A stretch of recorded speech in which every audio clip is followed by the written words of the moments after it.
Just let it happen. You're full of life and full of passion. That's how He made you. Just let it happen. You're full of life now, full of passion. That's how He made you. Just let it happen.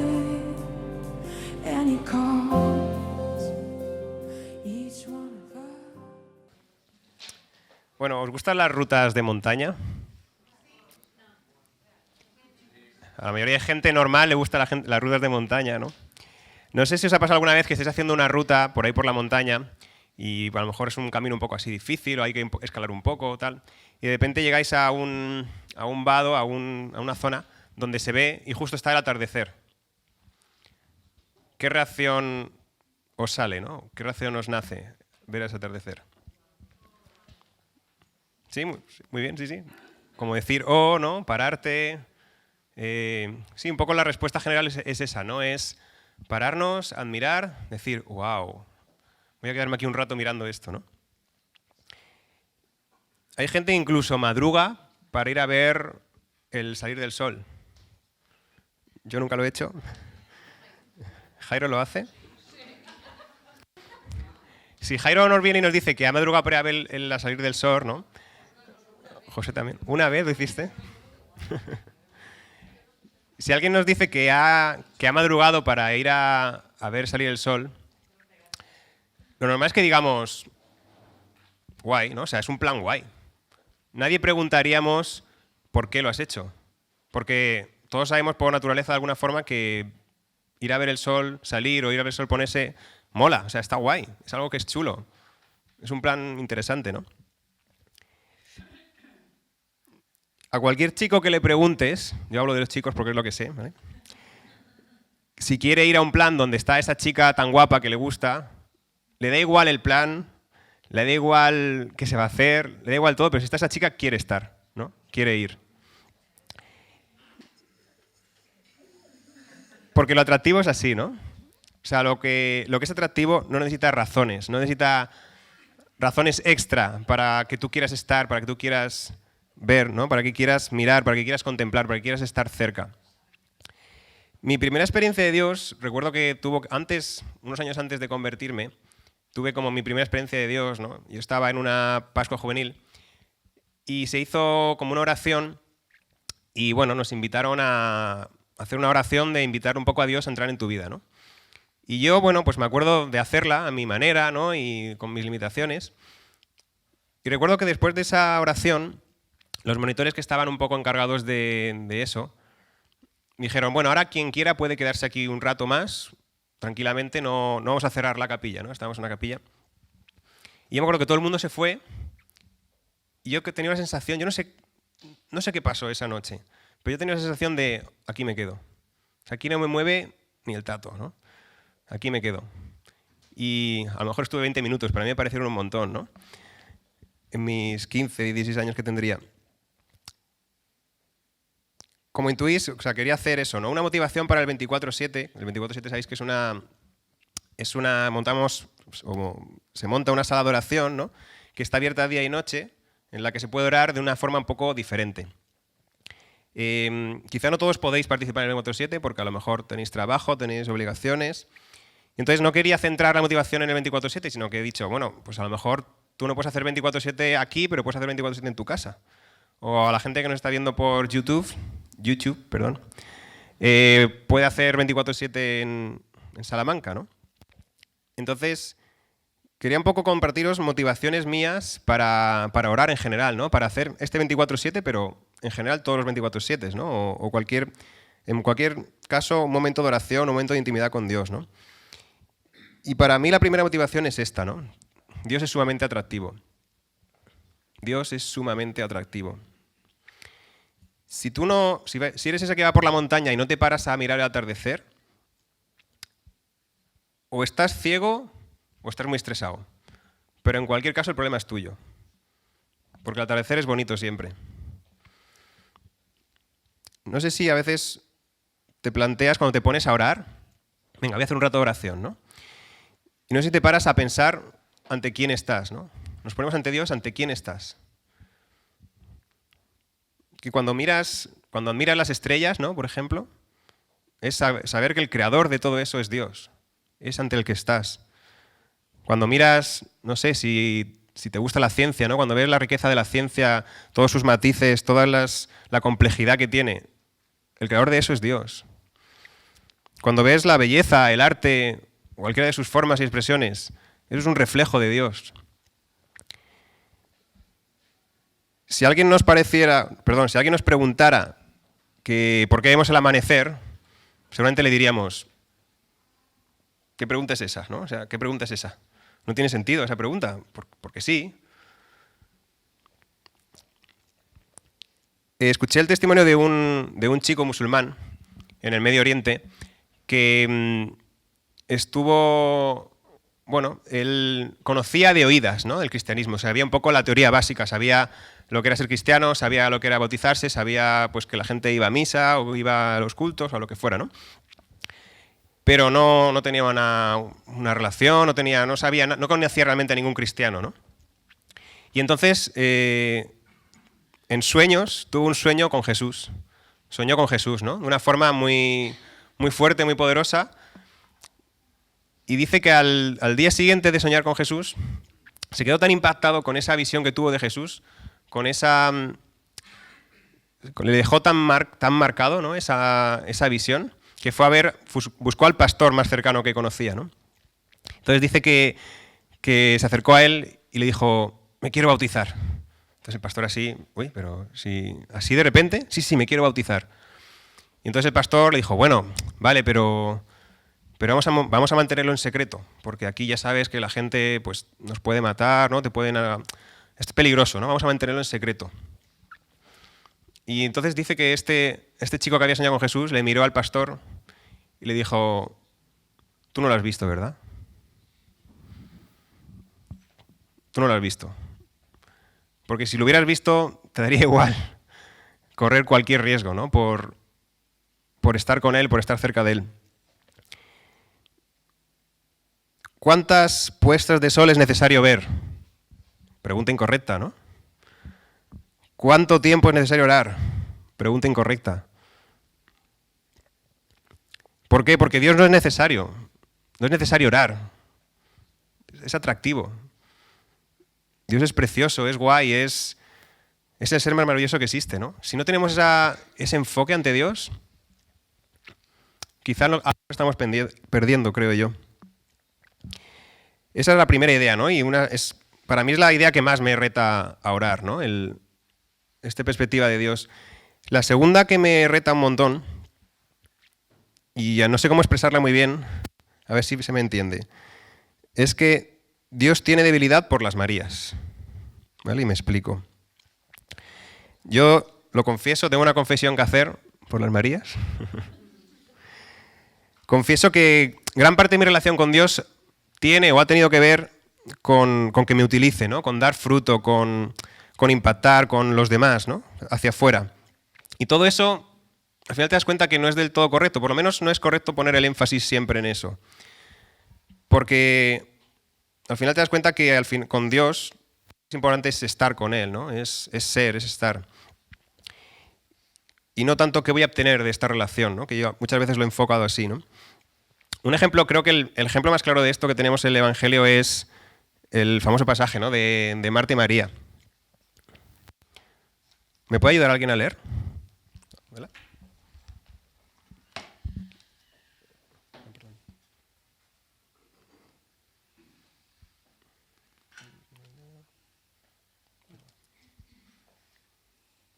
Perdón que no lo encuentro.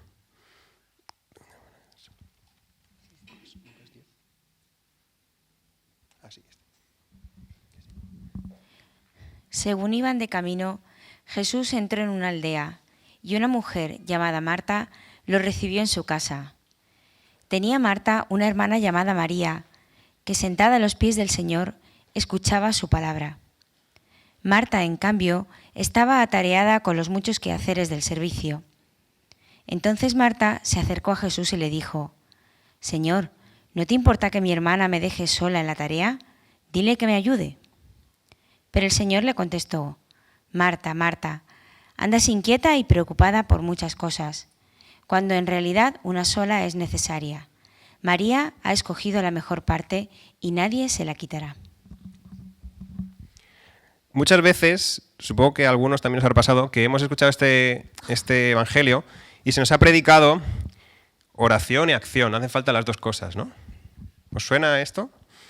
Yo lo he escuchado unas cuantas veces, ¿no? Pero creo que ese no es para nada el punto de este evangelio.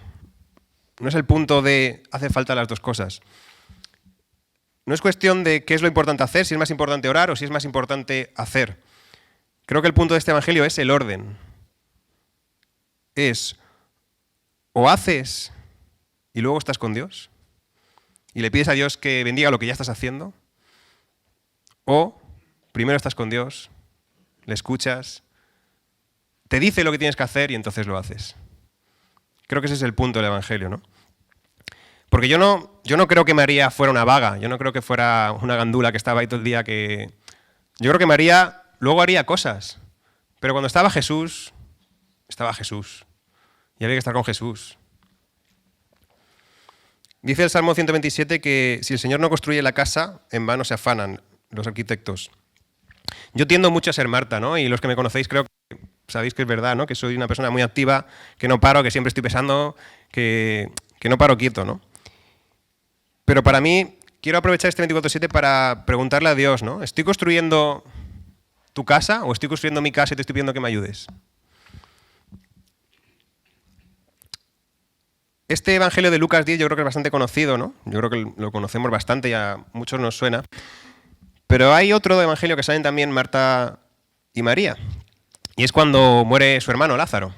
No sé si os suena. En Juan 11. Y me parece súper interesante hacer como un paralelo entre estos dos evangelios, ¿no? Porque se puede ver un poco cómo reacciona Jesús o cuál es la diferencia que generan Marta y María en Jesús, ¿no? Dice, a su llegada Jesús se encontró, bueno, el contexto lo sabéis, ¿no? Es que le han enviado las noticias a Jesús de que Lázaro está muerto o de que está enfermo y él decide ir tranquilamente, al final muere, y entonces después de muerto es cuando va a la aldea, ¿no? Donde eran Marta, María y Lázaro. A su llegada Jesús se encontró con que hacía ya 4 días que Lázaro había sido sepultado.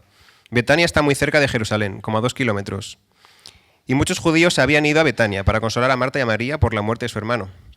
Tan pronto como llegó a oídos de Marta que llegaba Jesús, salió a su encuentro. María se quedó en casa.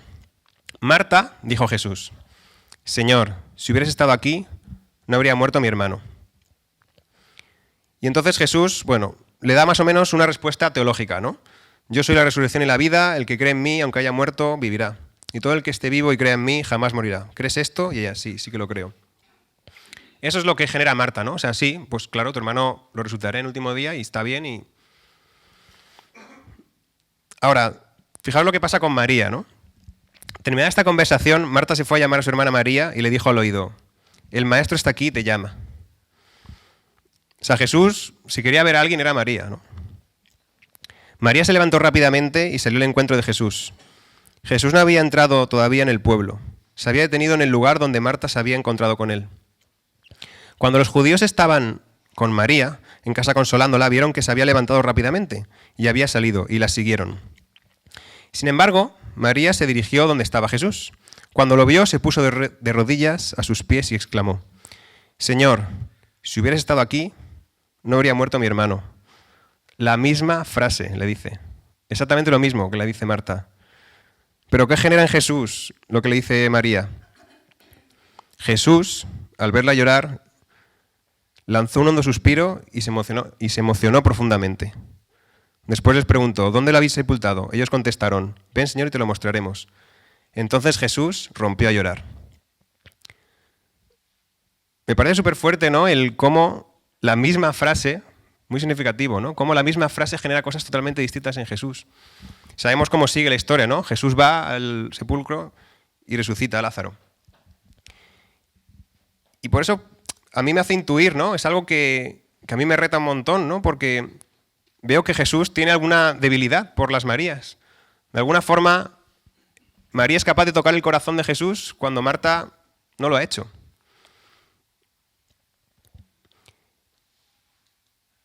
Creo que las Marías tienen la capacidad de tocar el corazón de Dios porque están más cerca de Él, ¿no? Y creo que no se trata de voy a ser como María para que Dios haga lo que quiero, sino que al ser María al final acabas pidiendo lo que Dios quiere. Acabas conociendo tanto su corazón que acabas pidiendo lo que Dios quiere, ¿no? Yo en esta comunidad, corregidme si me equivoco, pero queremos ver la gloria de Dios. Lo estamos diciendo, ¿no? Ahora en la oración. Queremos ver conversiones, queremos ver restauración, queremos ver cómo Dios levanta líderes, profetas, ministerios, queremos ver milagros, queremos ver el milagro de un país transformado, ¿no? Y una iglesia renovada. Y somos menos de 100 matados, si lo pensáis. O sea, tiene que ser un milagro. Pero creo que parte del secreto es si conseguimos pasar de ser Martas a ser Marías, ¿no? Yo la mayor parte del tiempo soy Marta. Tengo algunos momentos así como de subidón que consigo ser María, pero la mayor parte del tiempo soy Marta, ¿no? Y no sé, yo creo que este 24/7 puede ser una muy buena oportunidad para ser un poco María, o ser un poco más María, ¿no? Dice 1 de Juan 5:14, esta es la confianza que tenemos en Él, que si le pedimos algo según su voluntad nos escucha. Y era un poco la tercera idea que os quería compartir, ¿no? Que no sabemos hasta dónde llegan nuestras oraciones. ¿Habéis oído hablar del efecto mariposa? Se llama, ¿no? Que dicen que el revoloteo de una mariposa en un lugar del mundo puede generar un huracán en otra parte del mundo, ¿no? Yo no sé cómo de verdad es eso, pero bueno, hay una película y todo con ese título. Yo creo que tenemos que pedir mucho, mucho. Creo que tenemos que ser muy pesados con Dios, ¿no? Y creo que Jesús mismo nos alentaba a ser pesados, ¿no? Y a pedir sin parar. Watchman Nee decía que nuestras oraciones constituyen la vía por la cual el poder de Dios puede venir. Su poder es irresistible como una poderosa locomotora, pero no puede llegar hasta nosotros sin rieles. Es un misterio por qué, pero parece ser que Dios necesita nuestras oraciones para actuar, ¿no? Eso se ve en la Biblia y se ve en la experiencia cristiana, ¿no? Yo no sé por qué, pero parece ser que hay cosas que si no se ora, Dios no lo hace. Y podría hacerlo porque es Dios, ¿no? Y no sé, yo lo he visto en mi vida, ¿no? Yo sí que he visto ejemplos de esto en mi vida y os pongo 2 ejemplos en los que he visto cómo oraciones han sido respondidas o han dado un fruto de formas que a lo mejor no me imaginaba, ¿no? El primer ejemplo es la intercesión por mis padres, ¿no? Yo cuando me convertí, digamos que en primero de carrera, yo volví a la iglesia, ¿no? Y mis padres no estaban en la iglesia en ese momento. Entonces yo quería que mis padres volvieran a la iglesia. Entonces yo empecé a orar por ellos. Yo me acuerdo que era más pesado. O sea, si me ponía cualquier oración que iba, le decía a Dios, Señor, por mis padres, Señor, por mis padres, Señor, por mis padres. Y estuve 3 años, ¿no? Orando. Y claro, durante esos 3 años yo intentaba hablarle, ¿no? a mis padres, a mi madre, le decía, pues sí, pues no sé qué, pues el perdón, pues no sé cuánto, ¿no? Y alguna cosilla se iba colando, ¿no? Pero yo al final veía que no podía hacer yo nada, ¿no? Y un buen día, un cura me dijo, mira, estas charlas, pues a tu madre, que le van a gustar, tal. Me dio unas charlas. Y un testimonio que a mí jamás me hubiera llegado, de una chica muy pija, se lo puse a mi madre y le rompió. Y le rompió ese testimonio, ¿no? Y fue el punto de inflexión que hizo que ella volviera a la iglesia. Mi madre arrastró a mi padre, como suele pasar a veces, ¿no? Con estas cosas. Y yo no creo que fue, o sea, no lo puedo demostrar, obviamente, ¿no? Que fue por la oración de esos 3 años, pero yo creo que sí. Yo creo que esa rotura que le produjo ese testimonio a mi madre no hubiera sido igual si no hubiera habido esa oración, ¿no? Sustentándola. Otra cosa, o otra forma en que yo he visto que la intercesión y que no sabemos hasta dónde pueden llegar nuestras oraciones fue, por ejemplo, a lo mejor algunos no lo sabéis, ¿no? A otros sí que lo he contado. Pero cómo los de Valencia llegamos a la comunidad. Fue una cosa muy curiosa, ¿no? Un buen día, a un grupo de ahí de Valencia, que éramos jóvenes, nos dio por empezar a orar por visión. Señor, danos una visión. No sabíamos ni muy bien lo que era eso, ¿no? Señor, danos una visión. Entonces yo en paralelo empiezo a leer Religión y Libertad. Y me siento muy atraído a un blog, al blog de Josué Fonseca. Y claro, a mí al leer, a mí me interesaba un montón el blog, yo lo leía. Y entonces hizo que le diera a la página de Facebook a me gusta, ¿no? A la página de Facebook. Y eso, nos quedamos sin una Pascua, que queríamos ir a una Pascua y no teníamos Pascua. Y nos enteramos por el Facebook que organizaron una Pascua en Granada, ¿no? Y fuimos a Granada y conocimos a la comunidad. Y la comunidad nos invitó luego al N y de ahí vinimos por aquí, ¿no? Y fue como si Dios nos dijera, ¿queríais visión? Pues tomad, vale, visión de vida. ¿Pedíais una visión? No, nosotros pedíamos una como para nosotros, ¿no? Pues darnos una visión a nosotros. Dijo, no, pero ¿para qué quieres una? Si ya tenemos esta que está muy bien, pues toma esta. Y yo creo que fue una respuesta, o sea, yo, de verdad, cuando llegué al N y vi que estaba el del blog que yo seguía de hacía 1 año y medio, y dije, esto es interesante, ¿no? Porque yo venía de una parte de la iglesia donde para nada valoraba, o sea, podríamos decir que no se valoraban a lo mejor esas ideas, ¿no? Y a mí me llamaba un montón la atención. ¿Por qué? ¿Por qué me llamaba muy la atención eso? Yo creo que fue la oración, ¿no? Esa que hicimos en ese momento, de darnos visión. De nuevo lo digo, no puedo demostrarlo, obviamente, ¿no? Pero yo estoy confiado de que esa oración tuvo ese efecto, ¿no? Y esas son un poco las motivaciones principales, ¿no? que os quería transmitir para el 24/7, ¿no? Para orar, para tener intimidad con Dios. Pero también quiero aludir a algunas razones prácticas que me parecen interesantes, ¿no? Una vez que montamos una sala de oración,